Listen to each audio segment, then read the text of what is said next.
تلنگانہ بھر میں آج بھی بارش کی پیش قیاسی کی گئی ہے، بلکہ دونوں تیلگو ریاستوں میں بھاری بارش کی توقع کی جا رہی ہے۔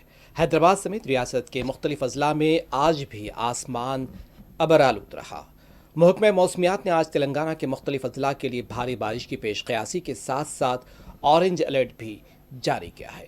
فی گھنٹے 40 سے 50 کلومیٹر تیز ہوائیں چلیں گی۔ عوام کو غیر ضروری سفر سے گریز کا مشورہ بھی دیا جا رہا ہے۔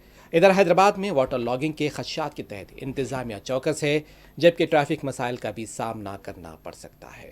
حیدرآباد میں گزشتہ دنوں موسلا دھار بارش کے بعد حمایت ساگر اور عثمان ساگر میں بڑھتے پانی کے بہاؤ کے بعد پروجیکٹس کے دروازے کھول دیے گئے تھے، جس کے باعث موسیٰ ندی سے متصل علاقے سیلاب کی زد میں آ گئے۔ محکمہ موسمیات کی پیش قیاسیوں کے برعکس بارش کا سلسلہ آج ٹوٹتا ہے تو موسیٰ ندی کے انفلو اور متصل علاقوں میں سیلابی پانی کی سطح میں کمی کا مشاہدہ کیا جا سکتا ہے، جس کا سلسلہ آج صبح سے جاری ہو گیا۔ آج صبح سے شہر اور اطرافی علاقوں میں بارش کی شدت میں کمی دیکھی جا رہی ہے۔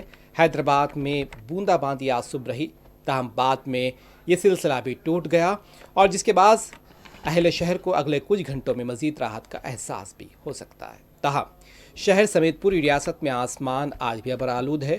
ادھر حیدرآباد کے مہاتما گاندھی بس اسٹیشن کے احاطے سے موسیٰ ندی کا سیلابی پانی نکلتا جا رہا ہے، اور MGBS بس اسٹیشن میں انتظامیہ صفائی مہم میں مصروف ہے۔